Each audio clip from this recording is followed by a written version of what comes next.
Bonjour à tous, j'espère que vous allez bien, que vous passez un bon dimanche. Allez, on tient bon, le confinement, il est presque terminé. Alors aujourd'hui, on va parler du Bitcoin, vous allez me dire pour changer, mais surtout, on va en fait parler du halving du Bitcoin et on va se poser une question, est-ce que le Bitcoin va pas nous surprendre une nouvelle fois? Dans un contexte où tout le monde est extrêmement pessimiste, est-ce que justement le Bitcoin ne va pas faire ce que tout le monde pense qu'il ne fera pas? Ça veut dire prendre de la valeur à cause du halving. Donc justement ça, on va essayer en fait d'en parler dans cette vidéo. Alors tant que j'y pense, je vais faire une vidéo sur, non pas sur les crypto-monnaies cette fois-ci en fait, mais plus sur la bourse. Donc moi en fait j'investis en bourse depuis un petit moment maintenant. Justement en fait la pile de livres que vous voyez là, et ça c'est uniquement une partie des livres que j'ai en physique, c'est uniquement des livres sur la bourse, sur la gestion passive, sur beaucoup de choses en rapport avec la finance et pas forcément en rapport avec les crypto-monnaies. Donc moi, comme j'ai pu vous le dire, je tends toujours à me diversifier au maximum dans tous mes investissements. Donc que ce soit dans mes investissements crypto, bourse et également immobilier, je tends toujours à me diversifier au maximum. Je vois aujourd'hui beaucoup de personnes qui reparlent un petit peu de la bourse. Je vois un afflux en fait de personnes vers les actions. Et moi, je me dis, attention, on n'investit pas en fait en bourse comme on achète du pain. Je veux dire, on fait attention. C'est comme pour les cryptos. On n'achète pas en fait du Bitcoin sans savoir ce qu'on fait. C'est exactement pareil avec les actions. Faut pas juste se dire, oh c'est facile, il faut acheter juste du Amazon et c'est bon. Non, c'est pas comme ça que ça fonctionne en fait. Donc il faut quand même faire attention.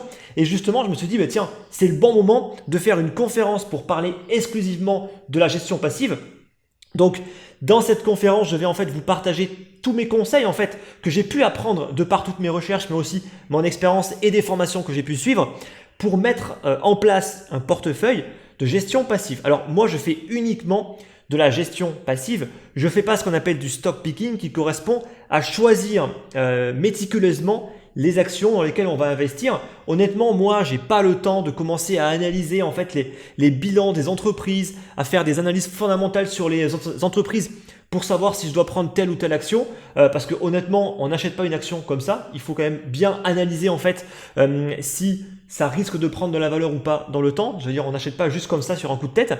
Donc je me dis, c'est le moment, il faut que je la fasse, il faut que je la fasse avant que tout le monde se jette et achète tout et n'importe quoi sans être au courant en plus de la fiscalité, sans savoir ce qu'ils font, sans connaître les produits qui existent. Donc je me dis, allez, autant faire une conférence. Donc la conférence n'est pas encore, j'ai pas encore de date précise. Donc justement, n'hésitez pas à voter. Je mettrai, juste ça va apparaître en haut à droite de la vidéo, je mettrai un petit sondage pour que vous votiez par rapport à la date et à l'heure qui vous arrange le plus. Et je vais choisir celle qui aura le plus de votes. Également, si vous voulez être sûr de ne pas rater la conférence, eh bien, inscrivez-vous à ma lettre d'investissement parce que je vais envoyer en fait l'invitation par mail.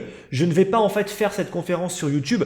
Je l'ai fait en fait la dernière fois. Honnêtement, ça a été un foutoir. Ça a été entre les problèmes de connexion, de déconnexion plutôt, et les problèmes de spam dans le chat. Honnêtement, c'était ingérable. Donc malheureusement, pour vraiment le faire dans un contexte beaucoup plus professionnel et sans tous les problèmes techniques qui vont avec, eh ben, moi, je vais le faire cette fois-ci au sein d'un logiciel de conférence que j'utilise déjà pour les clients en fait de Contips et qui fonctionne très très bien. On peut avoir plusieurs centaines, voire un millier de personnes dans la conférence. Donc malheureusement, il y aura un quota à 1000 places, mais j'ai envie de dire, c'est le mieux aujourd'hui, je pense, entre YouTube qui fonctionne pas super bien et un logiciel pro qui fonctionne pour le coup très très bien et on est sûr qu'il n'y aura pas en fait de spammers qui vont venir en fait nous embêter dans le chat. Et bien malheureusement, c'est beaucoup mieux en fait comme ça. Donc, si vous voulez recevoir l'invitation, eh bien inscrivez-vous à la lettre d'investissement et sinon je vais aussi partager en fait le lien et la date dans la prochaine vidéo, donc de dimanche prochain. Voilà, allez, on attaque avec la vidéo. Alors pour commencer, on va comme toujours prendre du recul et on va regarder un petit peu où est-ce qu'on en est par rapport au Bitcoin. Alors là, avec le graphique du Bitcoin, qu'est-ce qu'on voit? Bon, on voit que ça n'a pas forcément beaucoup changé en fait depuis la baisse panique qu'on a pu avoir. On a été en fait chercher la zone support des 6 000 $ et ainsi que la zone support qui correspond à la moyenne mobile 200, donc la petite ligne qui est en rose, donc la moyenne mobile à 200 périodes en hebdomadaire. Donc là, on voit que ça a vraiment fait office de support. Alors oui, on a été un petit peu plus bas dans un excès de panique, mais on voit que ça a vite retracé et qu'au final, le prix aujourd'hui, il est largement au-dessus de cette zone-là. Donc concrètement, pour l'instant, on est toujours en fait dans une grosse consolidation sur le très long terme qui pourrait nous amener vers un nouveau cycle haussier. Alors je sais que ça peut paraître encore incroyable de parler de cycle haussier après la baisse qu'on a eue, mais il faut relativiser. On était à peu près entre 8 et 9 000 $, on est tombé à 3 800 $ et on est déjà à 7 500. Donc il faut quand même relativiser un petit peu. Je sais qu'il y en a beaucoup qui l'attendent encore plus bas, comme à chaque fois en fait. Mais honnêtement, moi, comme j'ai pu vous le dire, et je vais vous le redire en fait, mon scénario n'est pas un scénario qui est baissier. Je ne suis pas en fait baissier. Je sais que ça énerve des gens, mais je ne suis pas baissier en fait. Et ceux qui attendent encore le Bitcoin encore faire de nouveau plus bas, moi j'ai envie de vous dire, une nouvelle fois, peut-être que vous allez attendre encore très longtemps. Et je dis bien peut-être parce qu'on n'est jamais sûr de rien, d'accord? Peut-être qu'on aura encore une nouvelle vague de panique, et peut-être que le virus va muter, j'en sais rien, on ne sait pas en fait ce qui va se passer, personne n'est devin. Mais concrètement, en tout cas, là ce qu'on peut voir, c'est que le Bitcoin, il est toujours en fait dans sa phase de consolidation. On n'est toujours pas en fait sur un cycle qui est baissier. On n'a pas cassé en fait les supports qui étaient vraiment déterminants pour casser cette tendance qui était haussière. On les a pas cassés. On a tenu en fait les supports. Donc honnêtement, si on veut acheter du Bitcoin, il faut les acheter proche des niveaux de support. Là aujourd'hui, c'est exactement là où on est. On est proche des niveaux de support. Alors il pourrait y avoir encore une petite vague baissière. Beaucoup l'attendent cette vague. Beaucoup attendent de nouveau une vague baissière. Pour l'instant, elle se fait attendre. Est-ce qu'on va la voir? Honnêtement, on n'en sait rien. On va dire que on a plus de chances aujourd'hui d'avoir de nouveau une petite vague baissière qui fera pas forcément un nouveau plus bas, hein, juste une petite vague baissière pour retester un petit peu le support, pour après pouvoir repartir. Mais ça se trouve, ce que tout le monde attend, on l'aura pas. Voilà. Donc ça, il faut toujours en fait le garder en tête. C'est pas en fait parce que tout le monde vous dit ça va baisser que ça va baisser. Alors en général, en plus, les gens, ils ont toujours tendance. Alors je parle des gens, je parle de ceux qui vont faire des analyses sur YouTube par exemple. Ils vont toujours vous dire en fait, vu que tout le monde est dans ce sens, moi je vais être dans l'autre. Mais moi en fait, à chaque fois, je me dis, mais c'est bizarre qu'ils disent ça en fait parce que tout le monde dit ça. Donc en fait, arrivé à un moment, non, en fait, tu penses être dans le sens inverse, mais tu ne l'es absolument pas. Ceux qui disent que vu que tout le monde est haussier, ben, il faut être baissier, ben, c'est faux. Tout le monde est baissier actuellement, absolument tout le monde. Donc si on veut faire l'inverse de tout le monde, ben, actuellement, il faut être haussier. Voilà. Et le Bitcoin, il a toujours eu tendance à faire l'inverse de ce que tout le monde pense. Voilà. Je dis ça, je dis rien, d'accord? Mais en tout cas, ça, on peut en déduire ce qu'on veut. Ça ne veut pas dire que ça va forcément monter. En tout cas, ça veut dire que pour moi, je ne serais vraiment pas surpris d'avoir un Bitcoin qui nous repart sur une dynamique haussière. Je sais que c'est contre-tendance, je sais que c'est contre tout ce que vous voulez, mais j'ai envie de vous dire, c'est le Bitcoin nous a habitués à ça. Le Bitcoin ne nous a pas habitués à faire des choses qu'on attendait qu'il fasse. Voilà. Comme personne n'attendait à ce que le Bitcoin rebondisse aussi violemment sur la moyenne mobile 200 lors de la première baisse panique, c'était en début d'année 2019. Personne ne s'attendait à ce que le Bitcoin explose jusqu'à près de 14 000 $. Il a pris tout le monde de court. Et ensuite, personne ne s'attendait de nouveau à ce qu'on ait encore une baisse panique, mais qui au final, boum, rebondisse et on est quasiment déjà sur le niveau d'avant-chute. On n'y est pas taffé, mais on y est quasiment.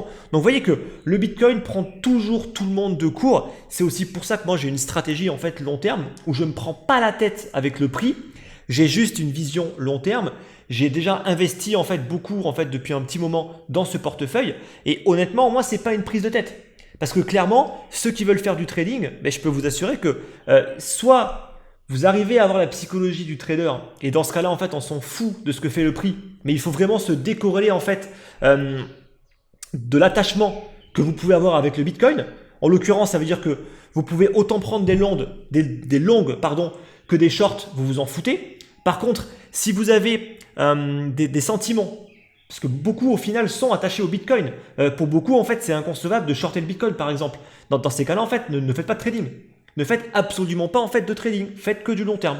Ne vous prenez pas la tête à vouloir faire du trading quand beaucoup le font. Voilà, c'était juste le petit conseil en tout cas. Voilà, donc pour l'instant, on attend. Écoutez, le Bitcoin continue encore de retracer par rapport à sa baisse. Est-ce qu'il va encore continuer à monter? Honnêtement, c'est encore possible. Bien sûr que la tendance voudrait qu'on ait de nouveau une vague baissière. Est-ce qu'on va l'avoir? Eh bien écoutez, on verra. J'ai envie de dire, l'avenir nous le dira. Alors, le halving, ce sera le 11 mai. Et il y a un indicateur qui fait aussi beaucoup de bruit, dont on en parle beaucoup en ce moment, parce que c'est un indicateur qui est directement corrélé avec le halving. Alors, il n'existe pas en fait que depuis quelques mois, hein, il existe depuis un bon moment, mais je pense qu'aujourd'hui, c'est intéressant en fait d'en reparler un petit peu. C'est l'indicateur Stock to Flow. Alors en fait, cet indicateur-là, il a été présenté par Hakim du Trading du Coin il y a de cela une année, et il a fait une vidéo extrêmement complète pour expliquer en fait comment cet indicateur-là a été construit. Donc si ça vous intéresse de savoir vraiment dans le détail comment est-ce qu'il a été construit, je vous invite à aller voir sa vidéo. Je vais justement mettre le lien, ça va apparaître en haut à droite de la vidéo.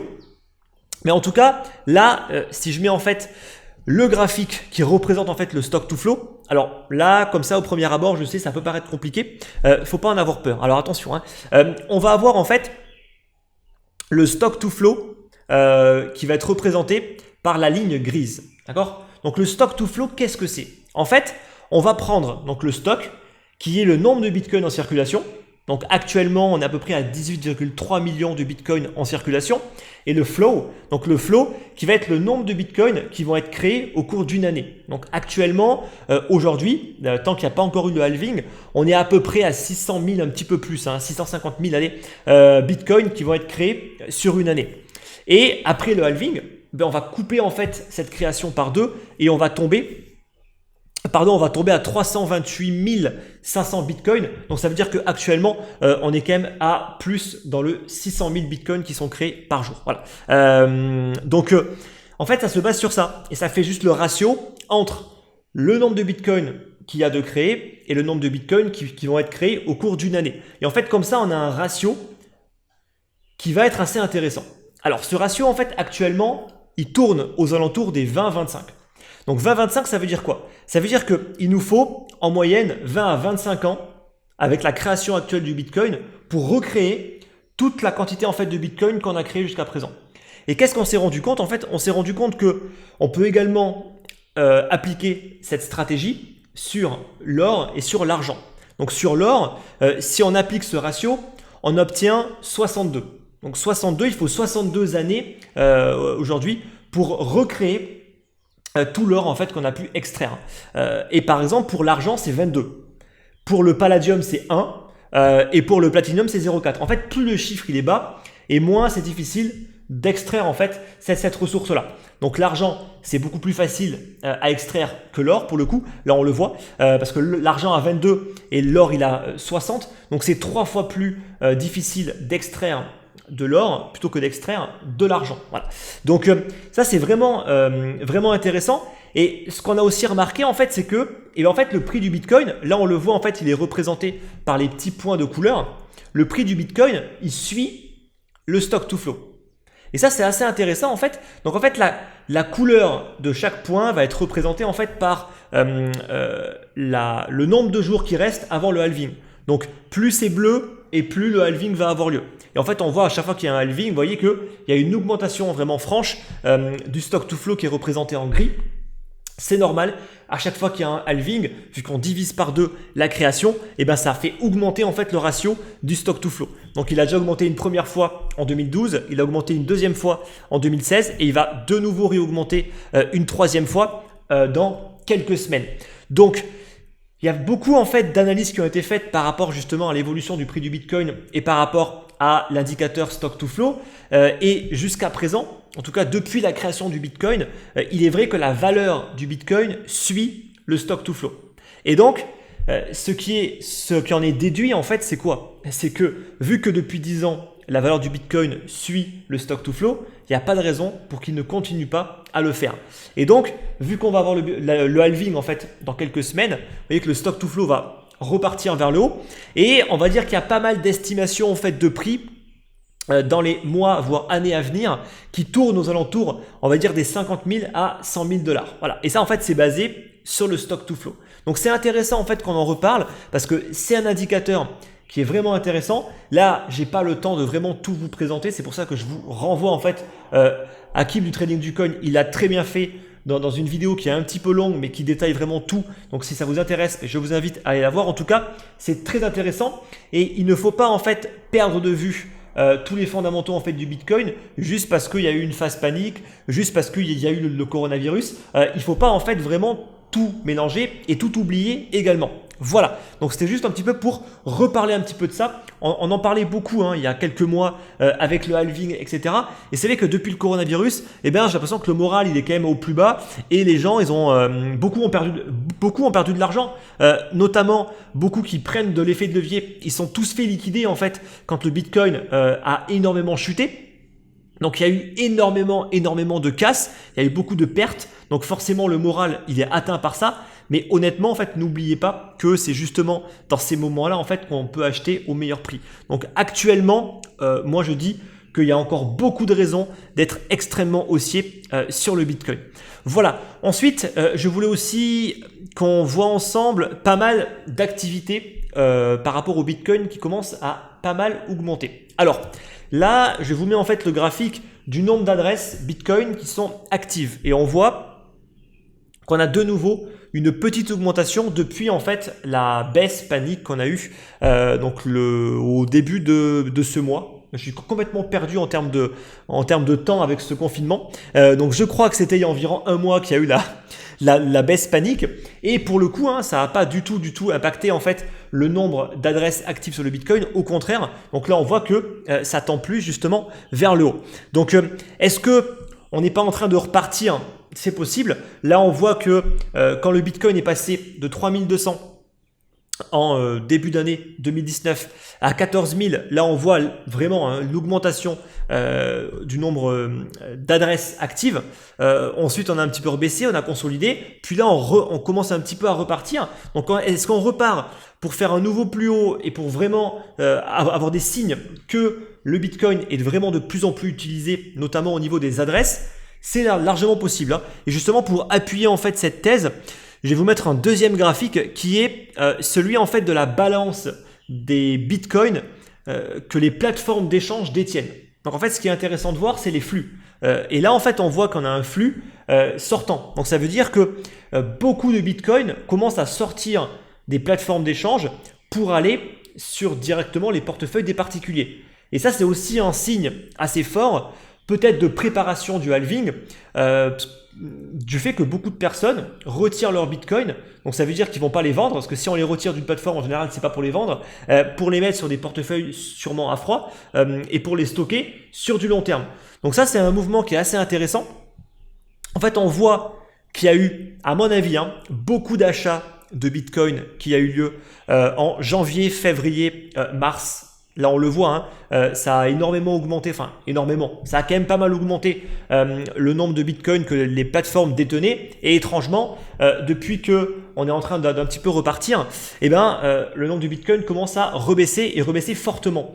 Donc c'est quand même un signe, à mon sens, en tout cas à mon sens, qu'il y a eu de nouveau une belle accumulation qui a été faite. Et que maintenant, les holders du Bitcoin commencent à se réfugier directement sur leur portefeuille. Voilà, donc c'est une hypothèse. Honnêtement, pour moi, c'est largement plausible. Alors, on voit effectivement que avec un petit peu la phase panique, etc., il y a eu quand même une petite baisse de Bitcoin. C'est normal parce qu'il y a eu aussi beaucoup de Bitcoin qui ont été vendus. On voit de nouveau qu'il y a un gros pic, donc qui correspond peut-être à une zone d'accumulation durant la panique. Et après, là, ça rebaisse fortement. Et pour le coup, là, c'est pas accompagné en fait par une baisse de prix. Donc là, on peut vraiment en déduire que ce ne sont pas des bitcoins qui sont vendus, mais des bitcoins qui sont sortis des portefeuilles des plateformes d'échange. Voilà.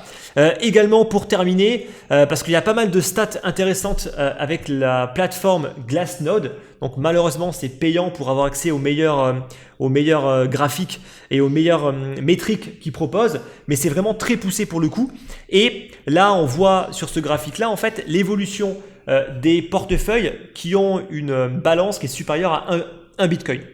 Et ça nous montre quoi? Ça nous montre que malgré l'évolution du prix du Bitcoin, en fait, on pourrait se dire, vu que le Bitcoin prend beaucoup de valeur, en fait, il n'y a aucune raison pour que les gens aient de plus en plus de Bitcoin. Et pourtant, c'est exactement ce qui se passe. malgré le fait que le Bitcoin prenne beaucoup de valeur, en fait, il y a toujours de plus en plus d'adresses de Bitcoin qui ont plus de 1 Bitcoin. Et ça, pour le coup, c'est quand même un signe également assez fort d'accumulation sur le long terme. Et c'est aussi un signe que les gens ne vendent pas facilement leur Bitcoin. Là, on le voit un tout petit peu. Vous voyez que sur la phase de vente panique, bon, le prix, il baisse quand même fortement. Là, on le voit, c'est assez, vraiment sur la fin du graphique, c'est assez net. Par contre, bon, les holders qui ont plus de 1 Bitcoin, ça a à peine baissé, vous voyez. Donc, il n'y a pas vraiment eu une panique au niveau des holders du Bitcoin qui détiennent des Bitcoins sur leur ledger, par exemple, ou leur trésor, et qui, en mode panique, se sont dit, allez, je vais tout vendre, c'est la fin, etc. Là, on voit qu'il y en a eu un petit peu, mais c'est vraiment pas beaucoup, hein, comparé à la baisse qu'on a pu avoir, notamment en septembre, entre septembre et janvier 2019, où là, pour le coup, la baisse du Bitcoin a vraiment été accompagnée par une vente des holders. Là, pour le coup, c'est beaucoup moins le cas. Et c'est vraiment significatif que là, ça a été un mouvement soudain de panique, complètement irrationnel, et donc les vrais holders n'ont pas du tout en fait vendu comme ça a pu être le cas en début d'année 2019, lorsqu'on a eu vraiment la dernière vague de baisse pour aller chercher les 3200 $. Voilà, donc je trouvais tout ça assez intéressant de vous partager un petit peu tout ça. C'est un petit peu de fondamental pour changer un petit peu du technique, mais je trouve ça quand même assez intéressant. Donc dites-moi surtout qu'est-ce que vous pensez en fait de tout ça dans les commentaires. Moi je pense que malheureusement aujourd'hui on est beaucoup trop pessimiste. Malheureusement aujourd'hui on n'arrive pas à avoir une vision assez long terme, on est tout le temps obsédé en fait par le court terme. Moi c'est absolument pas en fait le cas, et c'est pour ça en fait que le Bitcoin peut baisser, il peut monter, en fait peu importe. Si on a vraiment une vision sur le long terme, et bien honnêtement ça pose pas de problème. Je terminerai juste par, je vois en fait dans quasiment tous les articles qui disent que la politique monétaire ça avantage le Bitcoin. Faut quand même faire attention avec ça, parce que malheureusement en fait le QE, ça ne distribue pas de l'argent dans l'économie réelle. Donc je ne vais pas vous réexpliquer, je vous l'ai déjà réexpliqué, mais je le vois en fait systématiquement dans tous les articles où on nous dit à cause des politiques de QE, ça va créer en fait de l'inflation, alors que à mon sens, avec la crise du coronavirus, on a plus de chances d'avoir une déflation qu'une inflation. Ça ne va pas en fait du tout impacter l'économie réelle comme on pourrait l'imaginer. Alors oui, ce sont des gros chiffres, mais c'est pas, je veux dire, c'est un raccourci trop rapide. Et honnêtement, je le vois systématiquement dans tous les articles. Donc oui, ça peut engendrer une perte de confiance au niveau de la monnaie, mais je pense que pour l'instant, on n'en est pas encore là. Voilà, on verra comment les choses vont évoluer. C'est encore beaucoup trop tôt aujourd'hui pour spéculer en fait des choses comme ça. Est-ce que la crise économique qu'on est en train d'avoir va être bénéfique pour le Bitcoin? Eh bien, pour l'instant, le Bitcoin nous prouve qu'il arrive à maintenir sa valeur, qu'il arrive à récupérer en fait de la baisse panique qu'il a pu avoir. Et donc, pour l'instant, moi, oui, je suis assez optimiste par rapport au Bitcoin. Mais le Bitcoin n'est pas le seul actif qui est intéressant. Il y a aussi d'autres actifs. Il y a l'or, par exemple, l'or qu'on peut acheter sous forme physique ou sous forme de certificats sécurisés, qui ne sont pas, comme certains le disent, des instruments qui sont si dangereux que ça. Il faut juste comprendre en fait quel instrument on va utiliser. Aujourd'hui, par exemple, on mélange tout par rapport à l'or papier. On parle des certificats non sécurisés qu'on va comparer avec les certificats sécurisés. En fait, on mélange tout. Et ça c'est vraiment un gros problème, et à mon sens c'est un manque de connaissances. Donc c'est pour ça en fait que je vais faire en fait cette conférence qui parlera pas en fait beaucoup des cryptos, mais qui va plus parler justement des marchés financiers, des actions, des obligations et de l'or, parce que ce sont des actifs qui peuvent être intéressants. Juste pour votre information, si on rentre dans une déflation, l'actif le plus intéressant c'est l'obligataire. Donc c'est une obligation. Voilà. Donc c'est pour ça en fait qu'il ne faut pas juste être obsédé juste par se dire je vais acheter du Amazon, je vais acheter du Tesla, etc. Non, il faut comprendre comment les choses fonctionnent. Voilà. Donc j'espère que vous serez nombreux pour la conférence, et je le répète, c'est important, votez pour le jour et l'heure désirée. Allez, j'espère que c'est clair. N'oubliez pas pour remercier du travail qui est effectué chaque dimanche de mettre un like pour le soutien. N'hésitez pas à débattre de tout ça dans l'espace de commentaires. Et quant à nous, écoutez, on se retrouve donc dimanche prochain pour la vidéo du dimanche, et dans quelques semaines pour la conférence. Je vous dis bon dimanche, bon courage pour la fin du confinement, et à la semaine prochaine.